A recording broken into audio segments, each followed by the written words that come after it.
Okay. Karmanyevadikaraste ma phaleshu kadachana ma karma phalaheturbu mato sangastu karmani. Good job. Next. You want to go? I haven't memorized. Ashish Prabhu joined also. Okay, go ahead. And then Acharya Prabhu. No, I haven't memorized it though. You can just read it, that's fine. Just read. Okay. Karmani evadikaraste ma phaleshu kadachana ma karma phalaheturbu ma te sangastva karmani. Thank you.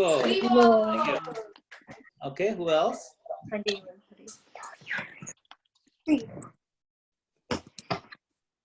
Anyone else? कर्मणि एव अधिकारः ते मा फलेषु कदाचन मा कर्मफल हेतुं वा मा ते संगत कर्मणि अकर्मणि.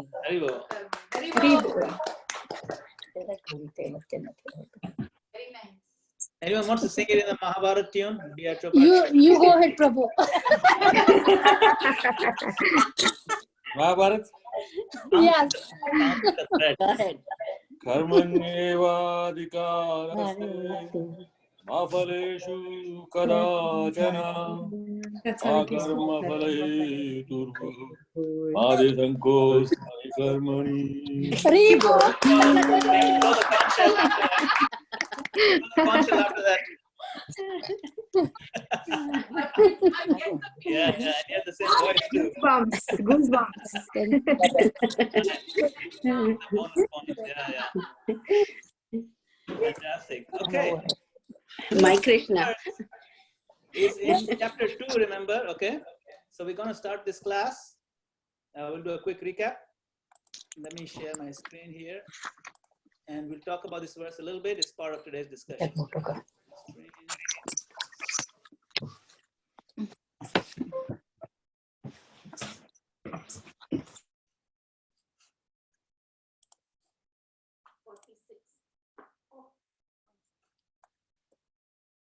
Om Namo Bhagavate Vasudevaya.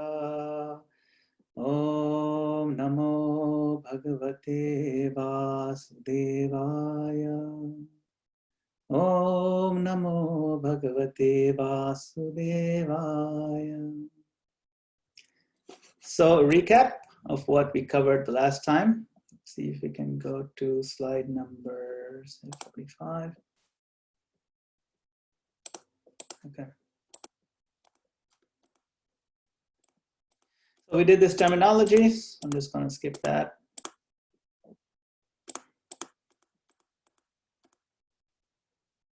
Because Arjun is asking that to elevate my mind requires great intelligence. Where can I get such intelligence? So then Krishna explains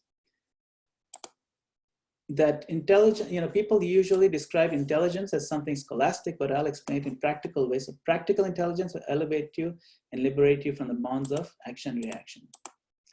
So the key points are that Krishna describes jnana, which is difference between body and soul. Generally, to practice this requires renunciation of all activities and only meditation and study. But all this time, Krishna is saying, hey, you should fight, you should work. But you should do it with the understanding of jnana. So it's a combination of jnana and karma yoga. And this practice is called buddhi yoga, yoga of intelligence. Topmost level of buddhi yoga is when Krishna himself bestows full buddhi and one becomes completely absorbed in Krishna consciousness. That's the actual goal of the Gita.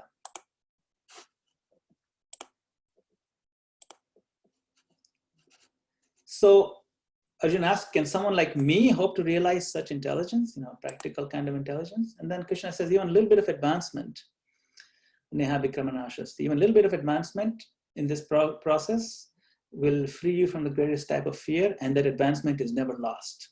So any spiritual growth you do will never be lost. So then how should I strive toward it? And Krishna says, single-minded intelligence, vyavasayatmika buddhi ekeha krunandana. Don't be distracted by other things. And say, what kind of distractions? So karma kanda, materialistic culture. We discussed this quite a bit. this fighting and striving for power and enjoyment, bhoga and aishwarya. And for those who are striving for bhoga and aishwarya, they're addicted to power and enjoyment. They can never have this resolute focus called samadhi that is required to make progress in spiritual life. Bhoga aishwarya prasaktanam taya prahita chetasam vyavasayatmika buddhi samadho na vidhiyate. So then what is materialistic culture is basically focusing on sense objects. Even if it is Vedic, it is still sense gratification. So rise above this Vedic sense gratification, all kinds of sense gratification, rise above it because they deal with the three modes. So the karma kandas, they deal with this three modes and the materialistic goals. Goodness, passion, ignorance are the three modes.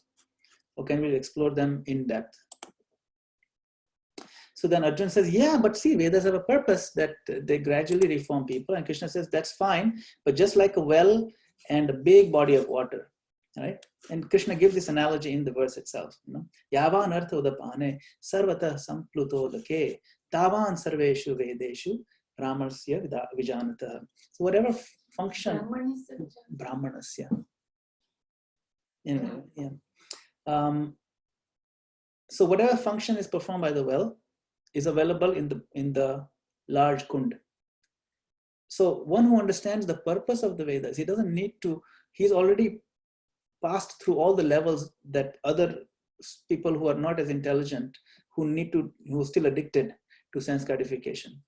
So if you can just skip over that part and go straight to the purpose of the Vedas, then you've already bypassed all that. So it doesn't mean that every single person has to go through those steps of fulfilling all your material desires, and then maybe you get distracted. It's not necessary. Okay. So the recap of the key points is that even just little progress frees you from greatest fear. You need single-pointed intelligence, free from distractions. It's materialistic culture, whether it's Vedic or non-Vedic, it's an impediment to spiritual progress. Because why? Because the single-pointed nature, vyavasayatmika buddhi, does not take place. So that's what happens when you're addicted to this sense enjoyment. So rise above these three modes and materialistic goals. Okay. So that's where we ended the last session. Okay, fine, Krishna. I accept that I should focus exclusively on spiritual knowledge. So how should I begin? This is where today's lesson starts. And this is a verse that you memorized. Karmanyevadhikaraste ma phaleshu kadachana ma karma phala hetu bhur ma te sangostva karmani. So you have a right to perform a prescribed duty. Karmanyeva adhikar. Adhikar means you have a right. Karmani means to do. Ma means no. Ma phaleshu kadachana. Never. Never, you don't have the right to the fruit of it. Never consider yourself the cause of the results of your activities, and never be attached to not doing your duty. This verse is possibly one of the most confusing and misunderstood verses in the Bhagavad-Gita, and it's also one of the most famous and one of the most quoted verses in Bhagavad-Gita. Most people in India, anyone who claims to know Bhagavad-Gita, they'll at least know this verse. So Krishna says, first understand, you can't control whether your action will succeed or fail. That you must know. Some people think, no, guarantee. If I do this business, 100% by next year, I'll have $5 million. Guarantee. No one can actually give that sort of guarantee. Because there's so many variables, so many factors, right? It's a given. No one can give 100% guarantee. It may succeed much more than your anticipation, or it may fail miserably, spectacularly. You cannot control how the outcome is going to be. Okay? Only thing you can control is your effort, but not the result. So concentrate on fulfilling your responsibilities without yearning for a pleasant result or fleeing from an unpleasant one. Don't be attached, like right now you're saying, I don't want to fight. Don't run away. Don't be attached to that idea also, that I don't want to do this. Or don't be in it so that you're going to, really enjoy the fruits of this war. No. I understand, I told you earlier on that, yeah, if you win, it's a win-win situation. But ultimately, that shouldn't be the actual motivation. Just concentrate on fulfilling your responsibility, and that is what will elevate you to the point of this Buddhi Yoga. Control your effort, but not the result. Now, how do we apply this to our life? I'm working in a particular industry. I'm working as a professional. I'm working as a businessman in the modern world, trying to earn some money.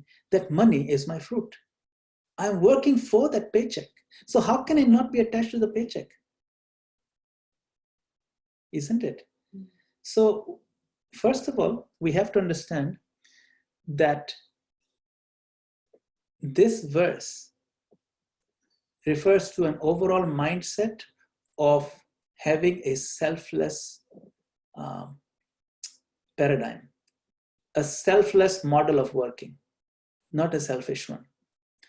If you are assuming that I'm working for a selfish goal, then this verse makes no sense at all.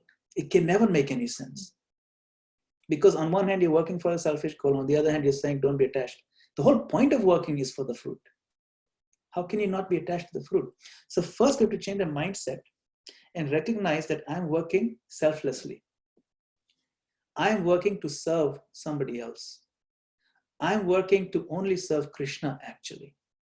I'm not even working to serve myself or my family members or my countrymen or my friends or my neighbors. No, I am only working to serve Krishna. That is the only way one can be truly selfless. So when we offer everything to Krishna, in the parameters of how Krishna has laid out the society and the world, then what happens? A genuine sense of selflessness is already part of the foundation of your motivation. Then many of these things, they happen automatically. Whether it works out or it doesn't work out, labha labho, jaya jayo. You make a profit or you make a loss. You get victory or you have a defeat, it doesn't matter. Because you put in your full effort to serve Krishna. And how to serve Krishna? By taking up the particular duty that has been given to you in these the 4 varnas and 4 ashrams, varnashram system, which has been laid out by Krishna. So if I am a householder working in a particular job, maybe I'm a teacher or maybe I'm a businessman, in whatever way I'm contributing to society, that all the fruits and my consciousness should be aimed at serving Krishna with that effort. Then whether that particular effort becomes successful or not successful, in the absolute sense is always successful, because the work is used to increase my devotion, my connection with Krishna. That is the goal of the work. The actual outcome of the work is not the real goal. The ultimate outcome is what's important.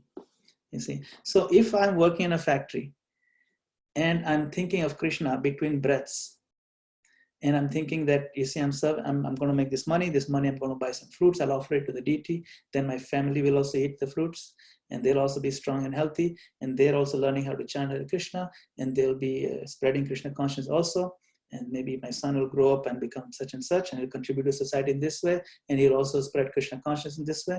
So the goal is, how can I use my particular situation, circumstances, to increase my Krishna consciousness with maximum selflessness, minimum selfishness, maximum self-realization, minimum sense gratification, and finding our place in that ladder of growth, which is realistic for me, because what is realistic for you may not be realistic for me. If I'm addicted to smoking 10 packs of cigarettes, and then I come to Hare Krishna, I like your program, it's very nice, but if you really want to get initiated, you can't be smoking cigarettes. Oh, what can I do? I'm so addicted. Well, cigarettes are just not allowed. So what should I do then? How about instead of 10 packs, from tomorrow you just do 2 packs? Fine. So for 1 week, I'll do 2 packs of cigarettes. Now that's where I am at. Now the person who's guiding me is telling me, okay, from tomorrow, just do 2 packs a day. And then after 1 month, we reduce it to 1 cigarette a day. And so I follow that system. And then In 6 months, I've completely given up cigarettes and all bad habits, coffee, tea, everything I've given up. But there's a gradual process for me because I was addicted to the 10-pack. Now, if someone overhears my guide, spiritual guide, telling me that you can do 2 packs of cigarettes, now that other person who overhears it, hey, he's telling you to do 2 packs. I had never even tried cigarette. Maybe I should do 2 packs also. No, that's not for you. That instruction is for this. So my point I'm trying to make is that wherever we are at in our level of attachment to matter and sense gratification, it could be something physical or it could be something emotional. It could be something, very deep attachment to any kind of habit. Doesn't matter. But if it's distracting us from Krishna, then it is something that will slow down our growth. So we should gradually work at removing things that slow down our spiritual growth. That is the whole point. So now we find ourselves working, be selfless in the work, okay? Do these actions, but be detached from how they turn out. You've invested something, use your full intelligence. Don't be foolish decision. You don't put intelligence aside. Now I'm doing for Krishna, so I'll do half-heartedly. No. When you do for Krishna, now you're going to do better quality work than you did in the past. Think about it. Your beloved has come. Wouldn't you want to give the best of what you can offer to the beloved? Similarly, if now I'm working for Krishna, then my intelligence and focus should be so much more than before. It should not be half-hearted or half-baked. You see, so that increases our focus, and the detachment from the fruit actually makes us more efficient because the level of stress goes down. A lot of the stress is attached to whether this will succeed or not.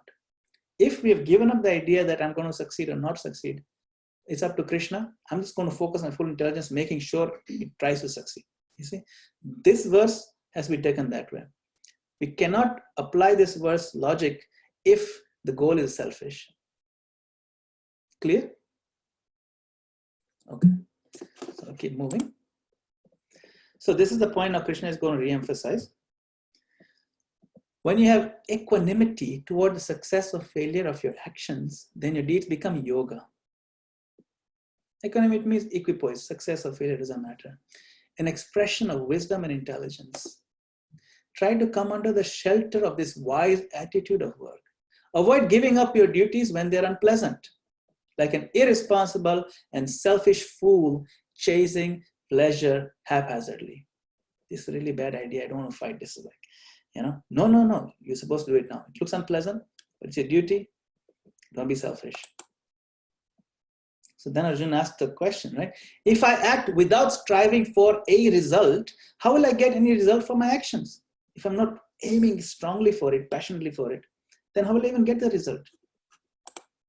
Because sometimes people think only if you're really strongly passionate and attached to that will you make it. You have to want that thing. How will you succeed if you don't really want it? It's not that you don't want it.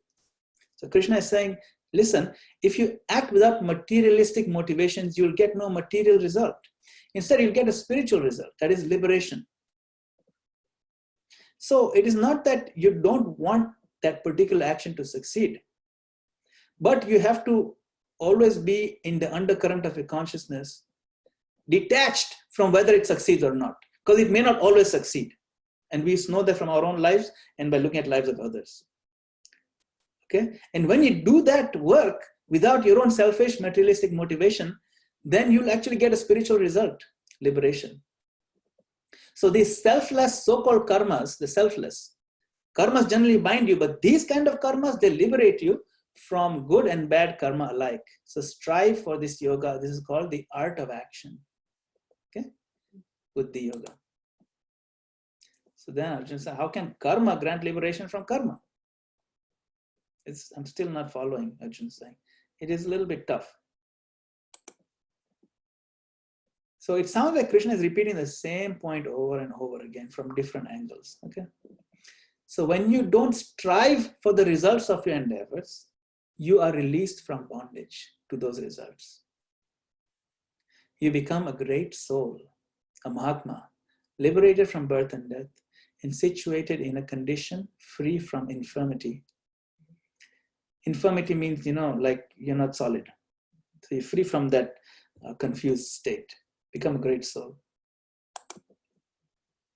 So to summarize the key point, detached work leads to realized knowledge of the soul and gradually attain liberation. This progression is known as the yoga ladder. So we'll use this yoga ladder analogy to understand the first 6 chapters of the Gita. Okay. So Arjuna is concerned that his emotions will come in the way. He says, but my emotions will break free from my weak resolve and always pull me towards selfish interests. Yes, today, Krishna, I'm going to be selfless, but then emotions come in the way, and again, I'll become selfish. And it's a real question. I mean, seriously, emotions do come because emotions tend to be irrational. Then how should I deal with it, Krishna? And Krishna says, yes, they will keep coming again and again. The emotions will come like waves. So he says, yes, you're right. But you must make constant effort. It's not a one-time thing, constant effort every day, every minute. Keep turning yourself around. Constant effort to reclaim your intellect from the brambles of delusion. Brambles are like those thorny bushes. You get stuck in them. So reclaim your intelligence again and again. Work hard to make your intellect steady, undisturbed, immovable, and unwavering in the Samadhi of Yoga. Then no promises of materialistic culture will attract or disgust you. So he's now giving the framework that, look, it is not going to be a one-time thing. You have to do it again and again. It's a constant effort. Okay? So you can't control whether your action will succeed or fail. All you can control is whether or not you will try. That's the karma niyavadhikaraste verse. When you have equanimity toward the success or failure of your actions, then your deeds become yoga. Okay? That's what makes it yoga. If you act without materialistic motivations, you will get no material result. Instead, you'll get a spiritual result, which is liberation. So work hard to make your intellect steady, undisturbed, immovable, and unwavering in the Samadhi of Yoga. Become a sage of steady intelligence. This is called Sthita Dhi. Sthita means steady, situated, and Dhi means short for Buddhi. So Sthita Dhi or Sthita Pragya. So this is the same word, Sthita Dhi or Sthita Pragya. And towards the last section of this chapter, chapter 2, we will discuss at length what are the symptoms of a Sthita Dhi or Sthita Pragya. Arjuna will ask 4 questions about the symptoms of Sthita Dhi, what they look like, how they act, and so on. So we'll discuss that in the next few sessions. All right. So we will pause over here.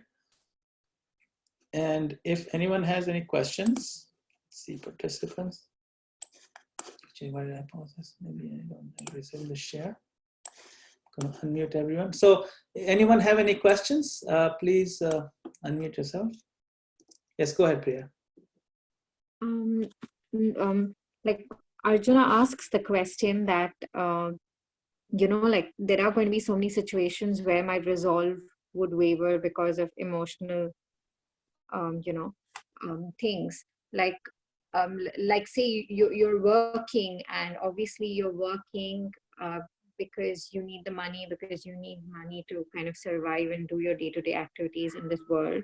You have a family to support, etc. So how? So obviously, like how? Like if our business or anything fails, it's an implication even on the family and what's going to happen in the future, etc. How do you be fearless of this possibility? Like obviously you would like totally trust on Krishna and surrender unto him and do your duty, but at the same time won't this little fear also be there at the back of your mind, because we have that emotional connect and family and everything? Yes, it's a very good question. The worries of the failure or success will be there depending on our level of detachment or attachment to the result. Naturally, it is natural. I'm working hard to make sure that my family gets fed, everyone gets taken care of properly. And if all my years of hard work completely failed miserably. And now I'm having difficulty keeping up my standard of living, or say even keep feeding the family and all that. Certainly it'll impact and affect. So there's no doubt that it will. And it is not an easy thing at all to be fully detached from those scenarios, because what is worry? Worry means we are constantly imagining worst case scenarios, isn't it? That's what worry is. All levels of worst case scenarios. Doesn't matter, maybe not worst case, but there's that worst case, there's second worst, third worst. We know all of them. And the more we deep dwell on them, the more we get more stressed out and all that. So that is a real thing. It is always in our consciousness. I hope this works out. If it doesn't work out, oh my God, it's going to be a disaster. But the nature of the material world, and Krishna explains later in the Gita, this is dukhalayam ashashvatam. That first of all, you're not this body. Second of all, this world itself is called dukhalayam. It is a place of misery. If you expect something other than misery here, you are setting yourself up for disappointment. Third, there is karma. If my karma is good, then I'll get a good result. If my karma has been bad in this life or past life, then even though I may be putting in my hours and my focus and everything, the results may not come as I may desire them. So there's the combination of all these. But the first lesson should come into mind. You're not this body. You're pure spirit soul. You're indestructible. No amount of misery can actually touch the soul, because soul will never stop existing. What is the worst case scenario? Is I'll die, or someone near to me is going to die. That's pretty bad. Those are kind of worst case scenarios. But knowing that they'll never stop existing and I'll never stop existing, and in the larger scheme of things, this one lifetime is just one flash in the pan. Out of trillions of lifetimes I've gone through, what is the significance in the bigger picture? Nothing at all. And then I'm worried whether whether I put enough sugar in my coffee today or not. And then I mean, what is the significance of that worry? Or I'll run out of milk tomorrow. If I only need milk for cereal, it's okay. I can eat something else for one day. The next day I can go and get it. I mean, these kind of worries, these are not worst case scenarios, but the things we stress about. So what Krishna is trying to tell us by giving us this basic knowledge first up, basic knowledge right out of the bat is to give us the context of how much we should worry, that nothing is worth worrying about. The problem is that we fill our minds with anxiety for things that are utterly inconsequential. And then things that do deserve some more deliberation, some more planning, some more thought, some more prioritization. We don't give those things enough importance. Those things that are actually consequential to our eternal existence, to where we end up eternally, to where we end up after death, to even forget about after death, to where our consciousness will be next week. So constantly we have to be cultivating the garden of consciousness. So next week, the flowers that come up, are they going to be the fresh flowers or are they going to be thorns? And what about the flowers that will come up after 2 months and after 2 years? So those seeds we are planting now by cultivating the right modes. So the point is, yes, it's always a worry. What's going to happen to my family? I'm working hard for this. But Krishna is constantly reminding us, it's not in your control.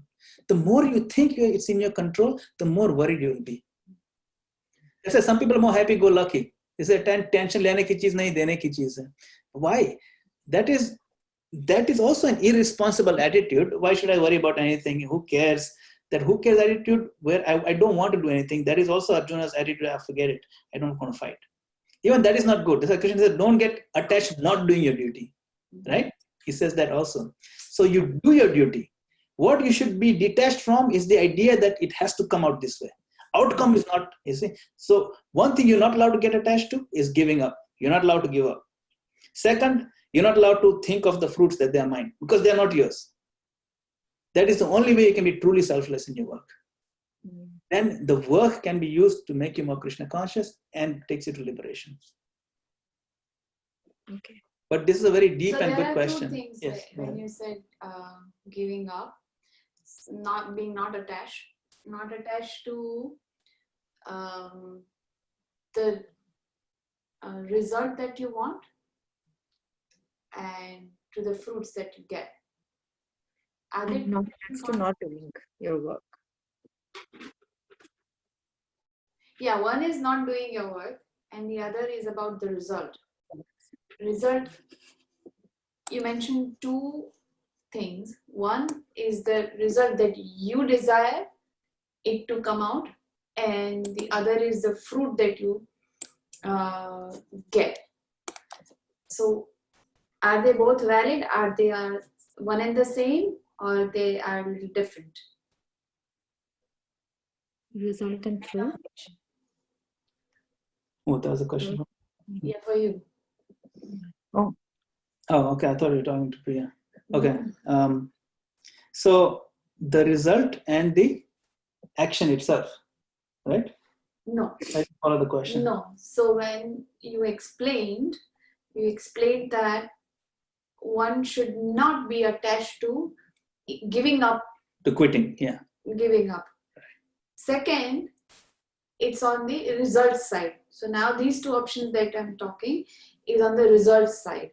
Result, one, not being attached to the result that you desire out of your work. And second, not being attached to the outcome or the fruits that come to your way. Now the result part of the question is the fruit and your desired outcome. Are they one and the same, or is there a difference? No, a result means the fruit. When you're talking result, you're talking about the fruit itself. But I see they're two different things. Okay, yeah. So result, so I see where the confusion can be. So suppose I'm doing a computer project, okay? And my project means I have to deliver this website by next month, okay? And if I deliver that, I'll get $500, okay? So the fruit is the $500, result is the website. Ultimately, all that falls on the fruit only, or result. Right, we do everything for the $500. Yeah, but then both attachments are there, right? Yes. One may be varying to however you are oriented, different depending on how you are oriented in your thinking, thought process, or situation around that. No, if I do this, it has to come out like, properly shaped, this kind of specifications. And the other is, after that is done, my compensation. There are two parts. Yes, yes. Right? So generally speaking, the idea, okay, so for something I'm going to make something and deliver it. So that you must aim to make sure it comes out as perfect as possible. As perfect as possible. Perfect. That's what Krishna says, do your work to your best. Yeah, because say I'm a farmer, right? And I want to make sure that I plant some rice and I'll get a perfect crop, so I put the right fertilizer, water at the right time, pick it at the right time and all that. But there's no guarantee that when I plant 100 seeds, I'll get 100 plants. Maybe this year only 50 plants will come out. That's the result. But that's not in my hand. That's Krishna's point. Not everything will come out. You get by selling those. Yeah. Maybe money or whatever. Yeah, and then money also may not be, maybe you may not do so well. Maybe the prices have gone down so much that you thought you'll make $50,000 this year, but you only make $20,000 because the price of rice has gone down so much. Yeah. Those kind of things that are actually, Krishna's point is nothing is in your hand. You may think it's in your hand. That's all. But it gets very intricate when you start parsing it out like that. But you can see the whole thing as a basket of fruits. The actual result of what that looks like, your product that you're making or the crop that you're growing, and then the compensation you get. Ultimately, all that just comes under the fruit, the fruits of your labor. Good. And then we also say, right, like when something goes well, we're like, we are not doing it, but it's actually Krishna who's doing it through us. Yeah. That's a higher level of understanding when one becomes more self-realized. They realize nothing is happening. And Krishna talks about this in the topic of the doer. Who is the actual doer? The topic of the doer comes up 4 or 5 different places, and he gets in depth in it. In that stotra, Sarva Karana Karanam, that last. Yeah, that's Brahma Samhita. Ishvara Karamaha Krishna. Yeah, that's the Sarvakarana Karana. right. So that's Brahma Samhita, different. Brahma Samhita, right. Just one last question on this is, without material results and Nishkam Karma, they both are the same things, right? It goes hand in hand. Yes, yes. If you doing something without attachment to the material results, you're doing it purely selflessly, then that is the definition of Nishkama Karma. Sakama Karma means when you're doing something and you realize you want to do it for Krishna, but you're still attached to the particular outcome, the fruit. You still have some attachment to enjoy that. But you know that you should do it for Krishna. That's the beginning of your path towards Nishkam. Typically in the beginning, we're attached a little bit, so that's why it's like a ladder. But that's a good point. Yeah, that's the definition of Nishkam Karma. Anyone else have any comments or questions? Who's missing today? I feel someone is missing today. It is Sri Mataji. Oh, is she there? Sri Mataji, yeah, that's why I didn't see her. I was thinking Vijay Sri Mataji is not here. Maybe she's... Anyway. Okay. Any other questions, comments? In our day-to-day life, we always believe that unless we have goals, we can't succeed. And here he says that we shouldn't have goals. Good question. This is why this part is so confusing that Arjuna keeps asking it again and again. Because, and it's true, and Anil Prabhu, you're right. It sounds like Krishna is saying we shouldn't have goals. So it is not that Krishna is saying we shouldn't have goals. What he's saying is that we should work for the goal of succeeding in that. But if it doesn't succeed, don't worry. Don't be so attached to the outcome. But you should have the goal. The goal is twofold. To do a quality work is your goal. Your goal means, am I doing my best? That is my goal. Now, whether the outcome, which is not in my hands, comes out good or not, that is not my goal, actually speaking. Although, in order for us to do well, we should be able to visualize the proper outcome. So, visualizing the perfect result is not the same as being attached to that result. You see, the two different things. You have to be able to visualize. You must be able to understand that, yes, this is exactly how I want the website to be. But if some technical reason it is just not possible because the browser settings, the security settings, and in this particular version of Chrome, it is just not possible to do it. So that I realized that after I come to that stage of delivering, oh man, I should have tested this part. It's not going to work. This will only work 2 years from now when they remove this security feature or whatever. So these kind of things, I visualized it perfectly, and I had a goal to deliver it like this, but it didn't work. So I have to make some changes, or I can only give 90% of what I promised. And we'll have to make some sort of deal that, okay, you only pay me 90% of what you owed me because I didn't give you all the features. So the point is that there are certain things are not in our hand. And the more self-realized we become, we realize that nothing is in our hand. You see, whatever success that I think came because of my intelligence or my so-called genius is only because Krishna inspired me to do this in a certain way and allowed all the cookies to fall in the right place. That's all. So more we become Krishna conscious, more we see Krishna's hand in the success and failure. So visualizing, having goals, having a plan, 1-year plan, 5-year plan, etc. This is a proper use of intelligence, because the product we want to produce is an offering to Krishna as a selfless thing to offer. It's a matter of consciousness, which is why the person working for fruitive result and the person working Krishna consciousness, they look almost exactly the same when they're doing their work. They both put in the full effort, full competency, full intelligence, but one is doing it for Krishna's service, and what they do with the fruits will determine where they're going. See, when one takes the fruit and offers to Krishna, the other takes the fruit, cuts it, eats it right away. Ultimately, everyone's going to eat it. You cut, offer and eat, or you cut and eat. There's only 2 minutes difference. But that offering part is what makes it yoga. We have a next question. Okay.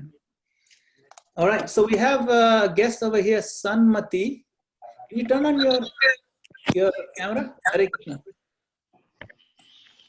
Hare Krishna.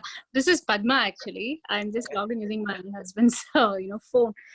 I was listening to I was thinking, I was understanding. Now with this last question the gentleman asked, Prabhuji asked, I'm even more confused now. Like if I'm explaining to my son, he's 11-year-old, I always tell him, good karma will give you good results. Bad karma will give you bad results. I tell him that.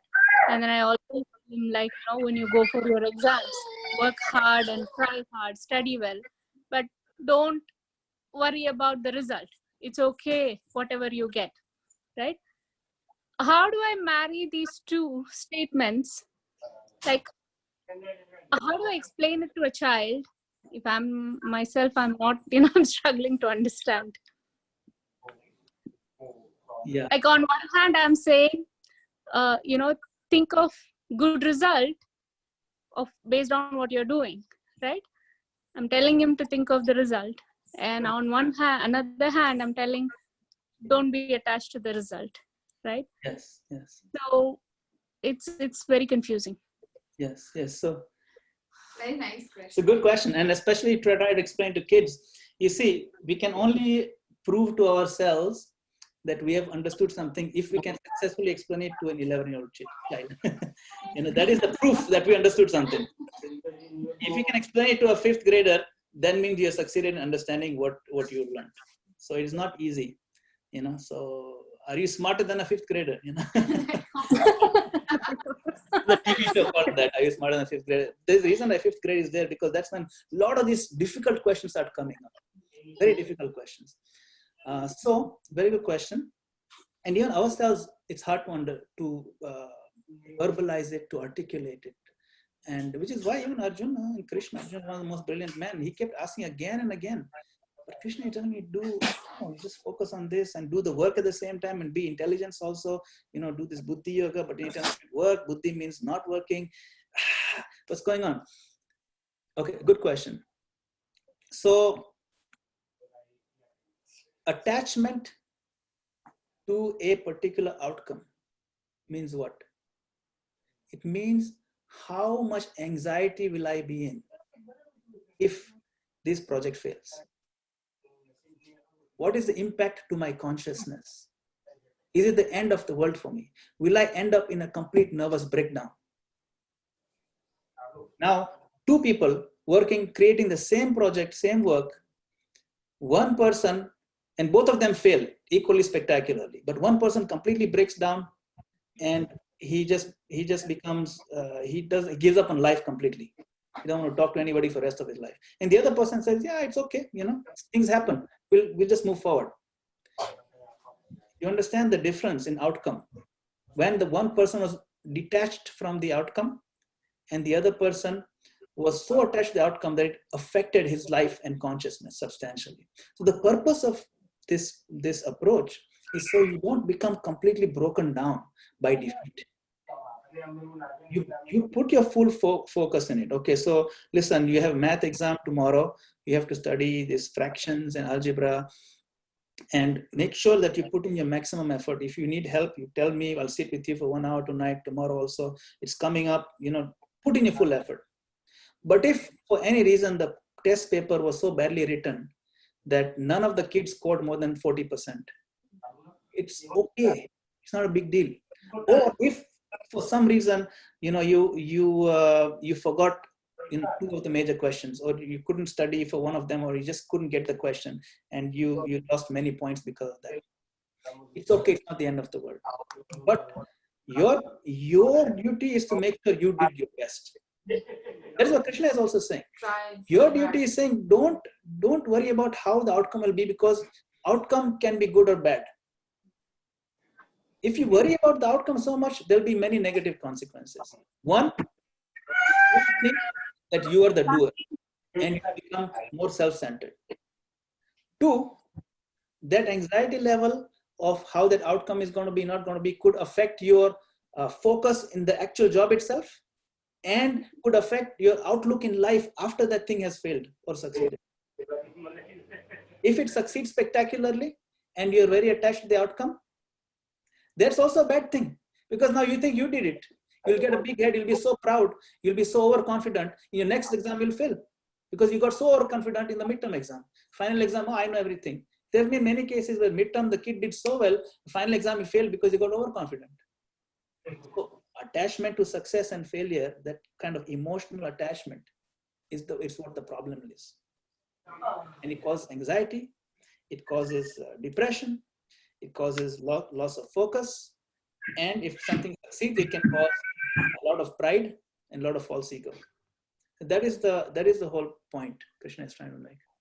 Is that clear, Padma Mataji? I mean, Yes. This is a pretty big discussion, but I think you get the kind of gist of it, right? Just a comment, Prabhuji. What you explained is very nice. I have the same question for my 11-year-old. And he always asks me, and how I explain him, like, you're going to play a soccer match and don't attach to the result whether you will win or lose. At the end of the match, you find out whether you give your 100% or not. Yeah. This is the way I explain him. And same thing for if you are running, if you don't run in a race, you will not win, right? You have to run first, then see whether you will win or not. It's like the Olympic motto, right? Whether you get a medal or not is not important. Your participation to get there is more important. Right. I was just I was just reminded, of Anil Prabhuji asking how if we don't have goals, how do we succeed? And you said to visualize is not equivalent to getting attached to a positive result, because we talk so much about the power of visualization and part of positive visualization and sending in our visualization energy into the universe to get what we want, like the secret book. So you're saying that to being attached to the results. So you can do that. Visualization is part of the effort. It is not implying that you're attached to the result. Right? If you're an architect, visualization is the first step before you even start writing or drawing it, right? That's your job. If my job is architect, I have to visualize in my mind, then I start drawing, then I make changes and I visualize some more, right? So visualization of the final end product is not necessary. It's not mean that I'm attached to it. That's just part of the process of doing the work. That's all. Whether even if it's a soccer match, you visualize your strategy, you discuss your strategy, and you say, okay, this particular team, their goalkeeper is not that strong, but their forward attacks are very strong. So let's change our strategy based on that. You visualize how you're going to play. I mean, everything can visualize. It doesn't mean you're attached to it. And if you fail, it's all right. It's just a game. It's part of life. Okay. All right. So basically saying, don't be a bystander, be a participant, and don't worry about do your duty. The point is, when you do your duty, give your full 100%. Yeah. Basically, is that have goals and put 100%. Have goals, put 100%. If it doesn't turn out the way it's supposed to, the way you think it's supposed to turn out, well, that's Krishna's plan.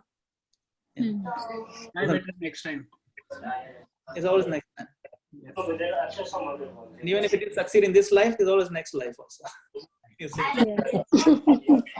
It is very disappointing to know what you actually mentioned, that this place is a realization that this world is a place of misery.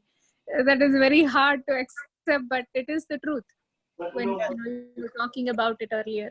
The earlier we accept it, the more happier we'll be. Yes, I agree. Like that. It's like Prabhupada gave an example only yesterday. Today I read the example. He said it's like getting stuck inside a salt mine.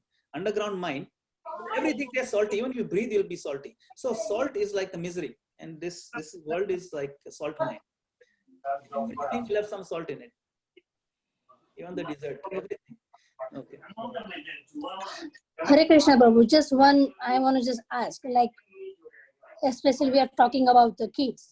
So like if you have exam or anything, any game, but if you remember before, like, hey Krishna, I will do my best, just help me out. That is good to explain the kids. Yes, always.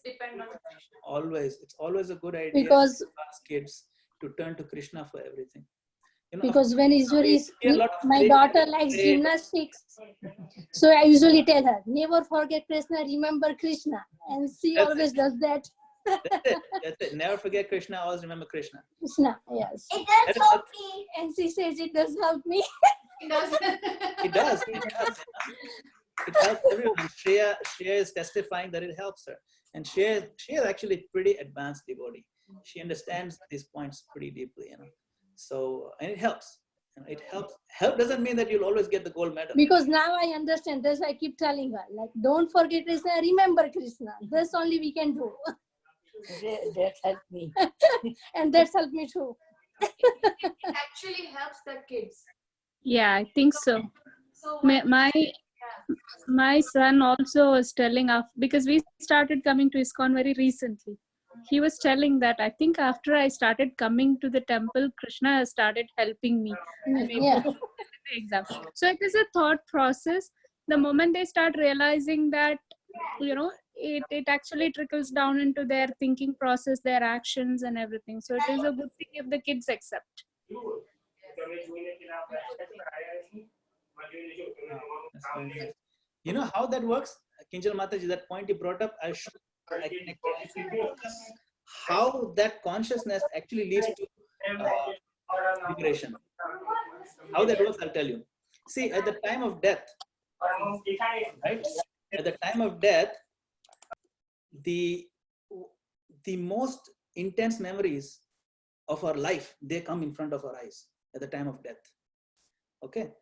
Now, what that means is that most intense memories now, Shreya or any kid who now, when Shreya will be like, 110 years old, and she'll still remember that when she was a gymnast and she was so attached to winning, and she remembered Krishna and Krishna helped her win. And that emotionally attachment 100 years ago that she did, that emotion combined with the memory of Krishna will get tied in the heart. That memory of Krishna will appear at the time of death. You see, it goes deep in the you see. consciousness. So now, even if I just muted you, but even if she failed, remembrance of Krishna will give her so much solace that in time of failure, Krishna, your thought was with me and it helped me come out of it. So that is the point. Failure or success, because Krishna's remembrance was the central theme of emotional contact. That event is 100% success. Because now that event will be an asset at the time of death. Because that event has two things. It has Krishna and it has strong emotions. If you remember Krishna with very weak emotions, that will not show up in the final movie. Final movie, only the strong emotions will show up. So you have to learn to tie Krishna to the strongest emotions. And our strongest emotions are tied to whether we attach to the success of a particular action or not. You see, tie our emotions to it. So Krishna is saying, don't tie emotions to it, tie me to it. Do it for me. So then at time of death, you'll remember me without even having any effort. Otherwise, I will not come in your mind at time of death. That is the way of yoga. That is the way of liberation. That's why Krishna says, you do this, you'll be liberated. This is the mechanism of liberation. Yeah, clear? Clear. Hare Krishna. So we have to end here. We've gone a lot of time over, but we can discuss this topic some more. Okay, Padma Mataji, is that okay for you? Yeah? Yes. Okay. Prabhu, you didn't post the last sorry, video on the YouTube. What is that? Yeah. The last time. Make sure you put it. I have to hear second time. Okay, the last one. I'll put that one. Unfortunately, the last one didn't record all the way properly, but I have some record. Yeah, I have some record. I'll put it. Also asked about those They are all in the channel. I've shared in the WhatsApp many times. The channel, YouTube channel, they're all there. Yeah. Yeah. Again. Yeah. All right. So we'll do 1 minute, 2 minute kirtan. To end, we should always do some kirtan. Padma Mataji, where exactly are you staying? Where do you live? Montville. Montville, right? Close to temple. Okay. Hare Krishna, Hare Krishna, Krishna Krishna, Hare Rama, Rama Rama, Hare Hare. Hare Krishna, Hare Krishna, Krishna Krishna, Hare Hare. Hare Rama, Hare Rama, Rama Rama, Hare Hare. Hare Krishna, Krishna Krishna, Hare Hare. Hare Rama, Hare Rama, Rama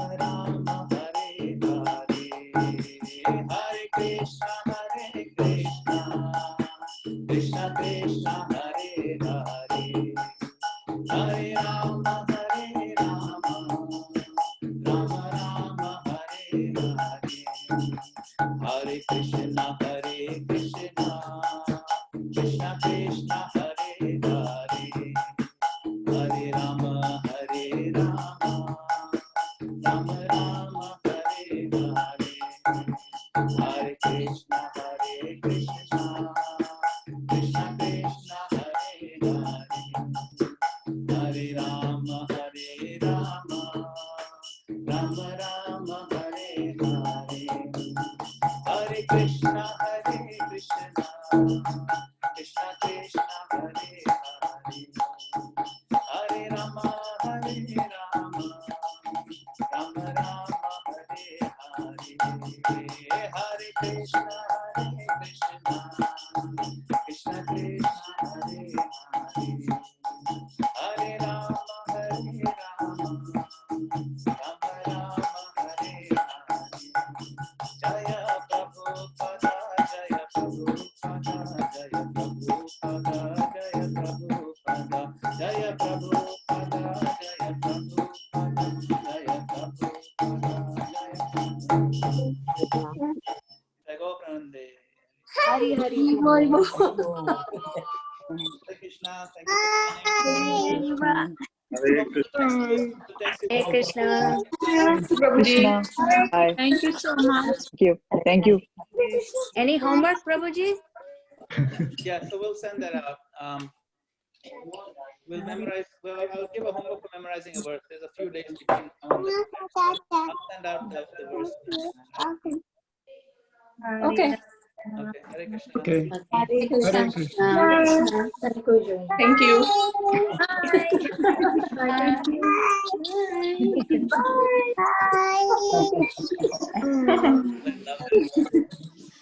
Bye. Bye. Bye.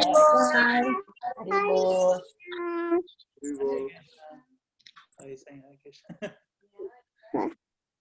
Bye.